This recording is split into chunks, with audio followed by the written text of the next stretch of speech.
ఇన్నాళ్ళు ఆయన రాజకీయ పరిణితి చెందిన వ్యక్తిగా నేను అనుకున్నాను. కానీ ఏంటంటే ఇప్పుడు తెలిసింది నాకేంటంటే మోడీ గారి జోబులో మనిషిలా కనిపిస్తున్నాడు. జనసేన పార్టీ బీజేపీ కోసం పుట్టినట్టు మాకు అనిపిస్తుంది. ఇవాళ పవన్ కళ్యాణ్ ఎవడో రిమోట్ ఆపరేట్ చేస్తున్నాడు ఢిల్లీ నుంచి. వాడి మాటల ప్రకారం స్క్రిప్ట్ వాడుతూ ఉన్నాడు. మేము ముందు వెనుక ఆలోచించి మాత్రమే యుద్ధానికి కానీ సంవిధానం చెప్తున్నాం. అప్పటికీ భారతదేశానికి సంపూర్ణ మద్దతు ఇచ్చింది కాంగ్రెస్ పార్టీ. మీరు తీసుకున్న అన్ని నిర్ణయాలకి మేము చేసాగిస్తామని బ్రిటిష్ వాళ్ళు విజయం పాలసీ చేశారు. మళ్ళీ మీరు మొదలు పెట్టారు. ఇక్కడ మీరు వెళ్ళిపోండి, ఇక్కడ మీరు వెళ్ళిపోతే సస్యశ్యామలంగా ఉంటుంది భారతదేశం. ఓట్ల రాజకీయంలో భాగంగానే బీజేపీకి బ్రిటిష్ వారి పార్టీకి తొత్తుగా ఉన్న పవన్ కళ్యాణ్ మాటలు రాష్ట్ర ప్రజలు నమ్మరు. పవన్ కళ్యాణ్ కాదు ఆయన పేరు. సినిమాల్లో నటించినప్పుడు నాకు తెలిసి పవన్ కళ్యాణ్ అనే మాకు తెలుసు, కానీ ఇప్పుడు పావలా కళ్యాణ్ అయిపోయినాడు. ఇండివిజువల్గా ఉన్నప్పుడు నరేంద్ర మోడీని తిడతాడు, చంద్రబాబుని తిడతాడు. ఈరోజు అదే గవర్నమెంట్లో అదే కూటమిలో భాగస్వామి అయినప్పుడు చంద్రబాబుని పొగుడతాడు, నరేంద్ర మోడీని పొగుడతాడు. నిన్న డిప్యూటీ సీఎం పవన్ కళ్యాణ్ గారు కాంగ్రెస్ పార్టీ వాళ్ళని ఉద్దేశించి మీకు అంత ప్రేమ ఉంటే పాకిస్తాన్ వెళ్ళమని చెబుతున్నారు. నేను ముఖ్యంగా చెప్పేది ఏంటంటే పవన్ కళ్యాణ్ గారికి ఇన్నాళ్ళు ఆయన రాజకీయ పరిణితి చెందిన వ్యక్తిగా నేను అనుకున్నాను. కానీ ఏంటంటే ఇప్పుడు తెలిసింది నాకేంటంటే మోడీ గారి జోబులో మనిషిలా కనిపిస్తున్నాడు. అతను రాజకీయ పరిణితి కాదు, అతను ఒంటి నిండా కూడా మోడీ కాషాయం బీజేపీ కాషాయం కలిపి ఉంది. కాబట్టి అతనే ఏం చేయాలంటే శుభ్రంగా ఇప్పుడు ఏదైతే ఫ్యామిలీ ఉందో అది ఆ స్టేట్ ఆ కంట్రీ అది ఉంది కదా, అక్కడ ముఖ్యమంత్రిగా పోటీ చేసి ఎలాగ బీజేపీ వాళ్ళు ముఖ్యమంత్రి పోస్ట్ కావాలని ఇటువంటి కాంగ్రెస్ వల్ల అంటాం కాదు, అతనే చక్కగా వెళ్ళి ఆ కంట్రీకి వెళ్ళిపోయి ఒక సీఎం గానో పీఎం గానో పోటీ చేస్తే వాళ్ళే గెలిపించుకుంటారు. ఎందుకంటే కాంగ్రెస్ పార్టీ దేశ స్వతంత్రంలో పాల్గొన్నారు, అన్నీ ఉన్నారు. ఇతను చాలా విషయాల్లో ఏం స్పందించరు, అంబేద్కర్ మీద స్పందించరు, అలాగే దేశానికి సంబంధించి స్పందించరు. ఏదన్నా సరే బీజేపీ వాళ్ళంటే మాత్రం ఈయన బీజేపీ రంగు పూసుకుంటారు. అది జనసేన పార్టీ బీజేపీ కోసం పుట్టినట్టే మాకు అనిపిస్తుంది. కాబట్టి కాంగ్రెస్ పార్టీని విమర్శించాలంటే అతను వెళ్ళిపోయి మామూలుగా వేరే కంట్రీ వెళ్ళి మాట్లాడితే దానికి వాల్యూ ఉండేది తప్ప ఇక్కడ మాట్లాడడానికి అర్థం లేదు. దయచేసి ఇటువంటి పిచ్చి పిచ్చి విమర్శలు చేస్తే జనసేన వారికి తప్పనిసరిగా పవన్ కళ్యాణ్ గారికి మేము దాని మీద తగిన చర్యలు తీసుకుంటాం. దయచేసి అతను అన్న మాటలు విత్డ్రా చేసుకోవాల్సిన మీ మీద చాలా గౌరవం ఉంది. కానీ ఏంటంటే ఎప్పుడు మీరు అమావాస్య పౌర్ణానికి ఏదో సందర్భంలో ఏదో ఒక మాటలా స్పందిస్తారు. ఉదాహరణ మీకు చెప్తాను, 2-3 ఎగ్జాంపుల్ చెప్తున్నా. ఇంత ముందు జరిగిన అంబేద్కర్ మీద పార్లమెంట్లో అన్నప్పుడు అంబేద్కర్ యొక్క రాజ్యాంగం మీద మీరు ప్రమాణ స్వీకారం చేసి అంబేద్కర్ గురించి అన్నప్పుడు ఏ విధంగా స్పందించాల, ఏదో పాకిస్తాన్ సబ్జెక్టులో ఏదో స్పందించినట్టు అవకాశం ఉన్నట్టు రాజకీయ పరిణితి చెందిన వాళ్ళగా మాట్లాడితే కరెక్ట్ కాదు. దయచేసి పవన్ కళ్యాణ్ గారు ఇంకా చాలా మెచ్యూర్ అవ్వాలి, చాలా రాజకీయంగా ఎదగాలి. దయచేసి ఇటువంటి వార్డ్స్ అన్నీ కూడా విత్డ్రా చేసుకోవాలని కోరుతున్నాం. కాంగ్రెస్ పార్టీని అనాలంటే నువ్వు చాలా కాలం ఇంకా 70 సంవత్సరాల పరిపాలనలో, స్వాతంత్రం 70 సంవత్సరాల్లో ఇంకా చాలా పరిణితి చెందాల్సిన నాయకుడు నువ్వు. దయచేసి ఇటువంటి వర్షనంతా విత్డ్రా చేసుకుందా కోరుతున్నా. కళ్యాణ్ గారు ఒక మతి స్థిమితం లేనటువంటి నాయకుడు. ఎప్పుడు ఏం మాట్లాడతాడో స్క్రిప్ట్ ఎవరు రాస్తారో ఆ స్క్రిప్ట్ చదవటం తప్ప. నేను నేరుగా పవన్ కళ్యాణ్ని నాతో డిబేట్ చేద్దాం రమ్మని చెప్పండి, ఛాలెంజ్ పవన్ కళ్యాణ్ గారిని. దీంట్లో ఏం లేదు. కాంగ్రెస్ పార్టీ చరిత్ర వాళ్ళ అన్నయ్య మాటలోనే మీరు విన్నారు.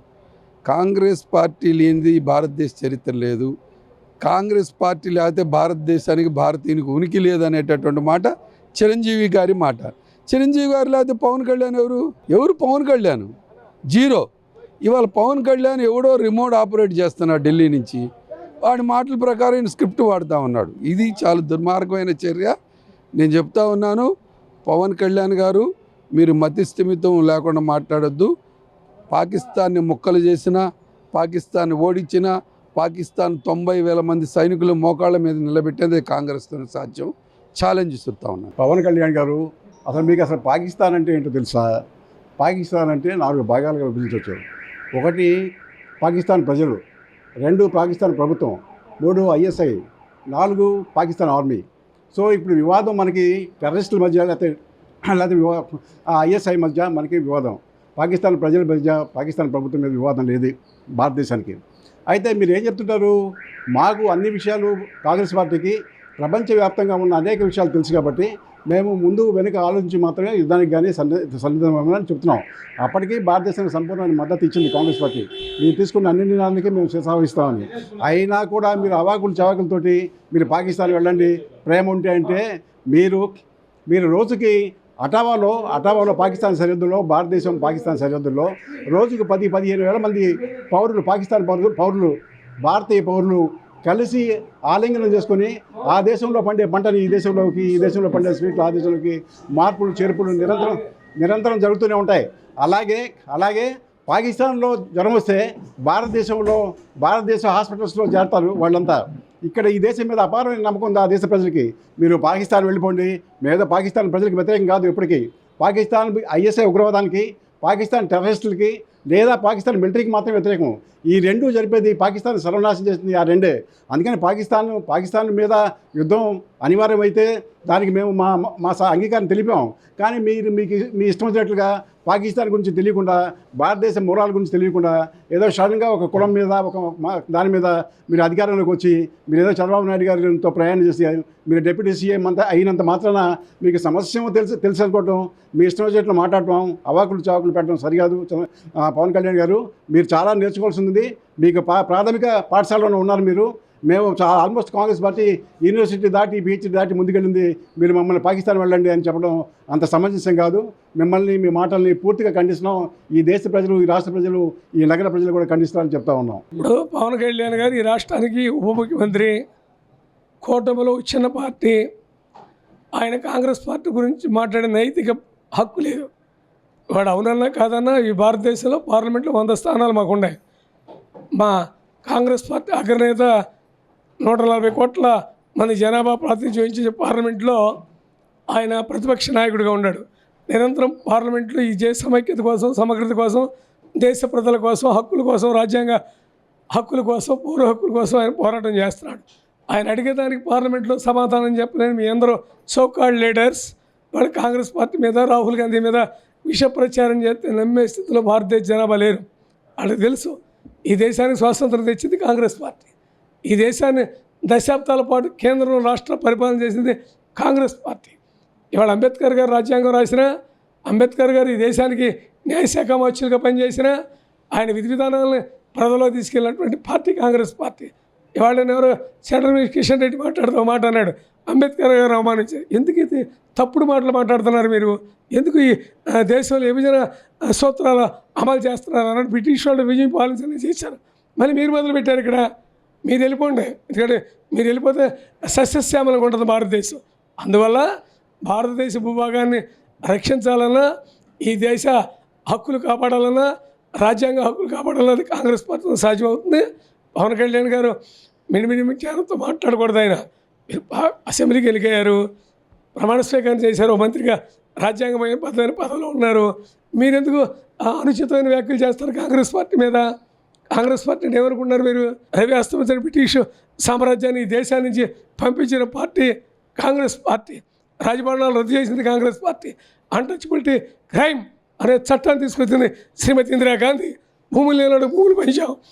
ఇవాళ పూసే సమీకరణ చట్టం తెచ్చాం. ఎన్నో చట్టాలు తీసుకొచ్చాం.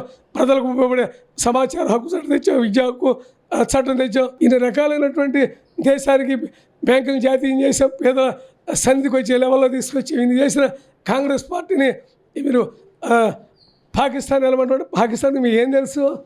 నువ్వు సినిమా నటుడివి, ఏదో వచ్చావు రాజకీయాల్లోకి, చేసుకో అంతవరకే. జాతీయ పార్టీలతో ఢీకుంటే నీకు ఏదో పేరు వస్తుందని నువ్వేదో మోడీకి ఏదో వంగి నమస్కారం పెట్టి తెలుగువారి యొక్క గౌరవాలను మీరు చంద్రబాబు నాయుడు గారు పాడు చేస్తుంటే చూస్తాం ఎవరికో. ఇంకోసారి ఇటువంటి అనుచిత వ్యాఖ్యలు చేస్తే కబడతారని చెబుతున్నా పవన్ కళ్యాణ్ గారికి. పవన్ కళ్యాణ్ గారు వారికి ఉన్న పరిస్థితులను బట్టి, ఆర్థిక పరిస్థితులను బట్టి బీజేపీతో మంచిగా లేకపోతే ఆయన మీద దాడులు జరుగుతాయి అనే భయంతో ఆయన మాట్లాడుతున్నాడు. ముఖ్యంగా పవన్ కళ్యాణ్ గారి దగ్గర నుంచి నేర్చుకోవాల్సిన అవసరం కాంగ్రెస్ పార్టీకి లేదు. మొదటగా ఆర్ఎస్ఎస్ భావజాలం కలిగినటువంటి బ్రిటిష్ వారి తొత్తుల పార్టీతో ఆయన ఉన్నాడు. బ్రిటిష్ వాళ్ళని ఎల్లగొట్టిన పార్టీ కాంగ్రెస్ పార్టీ. పాకిస్తాన్తో యుద్ధం చేసిన పార్టీ కాంగ్రెస్ పార్టీ. ఇవన్నీ ఆయన తెలుసుకొని మాట్లాడితే సమంజసంగా ఉంటుంది. ఆయన ఉప ముఖ్యమంత్రి అనే ఒక స్థాయిని కూడా మర్చిపోయి ఆయన మాట్లాడే మాటలు ప్రజలు చాలా నవ్వులు పాలు చేస్తుంది. ఆయన మాటలు ముఖ్యంగా మణిపూర్లో జరిగినటువంటి అల్లర్లు, ఈ దేశంలో అనేక మహిళలపై అత్యాచారాలు, ఇట్లాంటి సంఘటనల మీద ఎప్పుడూ మాట్లాడిన పవన్ కళ్యాణ్ ఇదేదో హిందువులు అని చెప్పేసి పహల్గాంలో దాడి చేశారు, చంపేశారని చెప్పి రేపు జరిగేటువంటి బెంగాల్ ఎన్నికల్లో, బీహార్ ఎన్నికల్లో నరేంద్ర మోడీ గారు దానికి వాడుకోవటానికి అక్కడ జరిగినటువంటి సంఘటన వాడుకుంటున్నాడు. అదే నిజమైతే ఒక ముస్లిం యువకుడు ఎందుకు చనిపోయాడు, ఇద్దరు క్రిస్టియన్లు ఎందుకు చంపారు? ఇది కేవలం ఓట్ల రాజకీయం తప్ప. ఇప్పుడు పవన్ కళ్యాణ్ కూడా ఓట్ల రాజకీయంలో భాగంగానే బీజేపీకి, బ్రిటిష్ వారి పార్టీకి తొత్తుగా ఉన్న పవన్ కళ్యాణ్ మాటలు రాష్ట్ర ప్రజలు నమ్మరు. ఇట్లాంటి చౌకబారు విమర్శలు, పనికిమాలిన పనులు వాళ్ళ అన్నయ్య కూడా గతంలో ఖండించడం జరిగింది. మా తమ్ముడు మాట్లాడేటువంటి మాటలు సరైనవి కాదు అని చెప్పి చిరంజీవి గారి కూడా ఈ మధ్యన ట్రోల్ అవుతున్నాయి వాళ్ళ తమ్ముడి మీద మాట్లాడినటువంటి మాటలు. ముందు ఆయన మాట్లాడే మాటలు పర్దాలు ఉండవు. ఆయన స్థాయి దిగజారిపోయి మాట్లాడేటువంటి మాటలు కాంగ్రెస్ పార్టీ తీవ్రంగా ఖండిస్తుంది. ముందుగా మీరు ఎవరైతే పేరు చెప్తున్నారో ఆ పావలా కళ్యాణ్, ఆయన పవన్ కళ్యాణ్ కాదు ఆయన పేరు. సినిమాల్లో నటించినప్పుడు నాకు తెలిసి పవన్ కళ్యాణ్ అనే మాకు తెలుసు, కానీ ఇప్పుడు పావలా కళ్యాణ్ అయిపోయినాడు. ఎందుకంటే పూటకి ఎటైతే పగటి వేషగాళ్ళు ఏ రకంగా అయితే వేషధారణ మారుస్తారో ఆ రకంగా పొద్దున ఒక వేషధారణ, మధ్యాహ్నం ఒక వేషధారణ, నిద్రపోయేతాడు ఒక వేషధారణ చేసుకునేంత మంచి అతను తాగి మాట్లాడినాడో మళ్ళీ తూగి మాట్లాడినాడో నాకైతే అర్థం కావడం లేదు. కానీ ఫస్ట్ మీరు ఆ పర్సన్ ఏదైతే ఉన్నారో ఆయన సరైన వ్యక్తి కాదు. ఆయనకు మనం సమాధానం చెప్పాల్సిన అవసరం కాంగ్రెస్ పార్టీగా లేదు. ఎందుకంటే పొద్దున ఎవరితో ఉంటాడో రాత్రి ఎవరితో ఉంటాడో అర్థం కానోడు కూడా మనం సమాధానం చెప్పాలంటే కష్టం. ముందుగా తెలుసుకోవాల్సింది ఏమంటే ఒక్కో రోజు ఒక్కో ధర్మం, ఒక్కో రోజేమో చెగవీర అంటాడు, ఒక్కో రోజేమో ఇంకో పేరు చెప్తాడు, ఒక్కో రోజేమో సనాతన ధర్మం. ఇప్పుడు రాజకీయం అన్నాక అది ఇంటి వరకే, నువ్వు ఏదైతే నీ కులం ఉందో నీ మతం ఉందో అది ఇంటి వరకే, ఇంటి గమ్మం వరకే ఉండాలి. గమ్మం నుంచి బయటకు వచ్చిన తర్వాత నువ్వు అన్ని కులాలకు ప్రాతినిధ్యం వస్తున్నట్టు మనిషి. ఆ విషయం బహుశా పావలా కళ్యాణ్ గారు మర్చిపోయినారేమో. ఆయన మర్చిపోయిన సందర్భం మరొక్కసారి ఆయన గుర్తు చేస్తున్నాం. అయ్యా పావలా కళ్యాణ్ గారు, మీరు ఎవరైతే నిన్నటి రోజు కాంగ్రెస్ పార్టీ నాయకుల మీద, కార్యకర్తల మీద అనుచిత వ్యాఖ్యలు చేసినారో, స్వయాన ఎవరైతే టెర్రరిస్టు దాడి, అది దురదృష్టకరం, జరగాలనుకోని ప్లేస్ కాదు, ఎవరు కూడా ఊహించిన తగ్గది కాదు. అది మేము దాంట్లో ఇంకో భాగంగానే కాంగ్రెస్ పార్టీ ఎక్కడో కూడా బీజేపీని భద్రతా వైఫల్యమనో ఇంకోటనో అరే కూర్చొని మాట్లాడుకొని అన్ని విధాల ఈ టెర్రరిజాన్ని అణగదొక్కే దానికోసం ఏ రకమైన చర్యలు తీసుకోవాలని చెప్పేసి రాహుల్ గాంధీ గారు, ఖర్గే గారు, సోనియా గాంధీ గారు అందరూ కూడా అన్ని బీజేపీ పార్టీ కాదు, అన్ని సెక్యులర్గా భావాలు కలిగిన అన్ని పార్టీలతో కూర్చొని మాట్లాడదాం. రాహుల్ గాంధీ గారు అమెరికా నుంచి పర్యటన నుంచి వచ్చిన వెంటనే పోయి పహల్గాం బాధితులను పరామర్శించడం జరిగింది. అదేవిధంగా పార్లమెంటరీ కమిటీ మీటింగ్లో కూడా స్వయం రాహుల్ గాంధీ గారు పాల్గొని దీనికి ఏ రకంగా అయితే కార్యాచరణ చేయాలా కార్యాచరణ రూపొందించడం జరిగింది. బహుశా ఈ పావలా కళ్యాణ్ ఏదైతే బీజేపీ ఎన్డీఏ కూటమిలో ఉన్నాడో ఈయనకు కూటమిలో ఉన్నట్లు లేదు. ఏదో సినిమా స్క్రిప్ట్ రాయించినట్ల ఎవడో రాసిస్తా అంటాడు, ఇతను ఏదో వాగుతా అంటాడు. అతను వాగిన ప్రతి దానికి కూడా కాంగ్రెస్ పార్టీ నాయకులుగా, కార్యకర్తలుగా సమాధానం చెప్పుకోవాల్సినంత అవసరం అంతగా లేదని చెప్పేసి మేము భావిస్తున్నాం. అయినా అతను పగటి వేషగాడు ఉన్నట్ట, పగటి వేషగానికి కూడా మనం సమాధానం చెప్తే అది తప్పవుతుంది అనేసి నా భావన. సినిమా యాక్టర్తో పాటు ఖచ్చితంగా పగటి వేషగాడనే చెప్పొచ్చు. ఎందుకంటే ఇప్పటికే ఆయన రాజకీయంలోకి వచ్చినప్పటి నుంచి కూడా పగటి వేషగాన్ని మాదిరే ప్రవర్తిస్తున్నాడు. ఇండివిజువల్గా ఉన్నప్పుడు నరేంద్ర మోడీని తిడతాడు, చంద్రబాబుని తిడతాడు. ఈరోజు అదే గవర్నమెంట్లో, అదే కూటమిలో భాగస్వామి అయినప్పుడు చంద్రబాబుని పొగుడతాడు, నరేంద్ర మోడీని పొగుడతాడు. చంద్రబాబు నాయుడు లాంటి వ్యక్తి రాష్ట్రానికి అవసరము, నరేంద్ర మోడీ లాంటి వ్యక్తి దేశానికి అవసరం అంటాడు. కానీ నరేంద్ర మోడీ గారి గురించి నేను ఒకటే చెప్తా, ఇప్పటికే గత 11 సంవత్సరాల నుంచి కూడా దేశ ప్రధాని కూడా దేశ ప్రజలకు ఉపయోగపడిందంటూ ఏమీ లేదు. ఈరోజు టెర్రరిస్టులు వచ్చి 27 మందిని చంపితే ఎందుకోసం చంపినారంటే అక్కడ ఉన్నటువంటి ఒక మాజీ సైనిక అధికారి ఏం చెప్తున్నాడు, నరేంద్ర మోడీ వచ్చినప్పటి నుంచి సుమారు 11 సంవత్సరాల నుంచి కూడా ఉద్యోగ అవకాశాలు ఇవ్వలేదు. మనం చిన్న పిల్లలప్పటి నుంచి కూడా ప్రతి సంవత్సరం కూడా మిలిటరీ సెలక్షన్ రిక్రూట్మెంట్ జరిగేది. పేద విద్యార్థులు చదువుకున్న వాళ్ళు కూడా ఇంత ఉద్యోగ అవకాశాలు దొరికేటివి.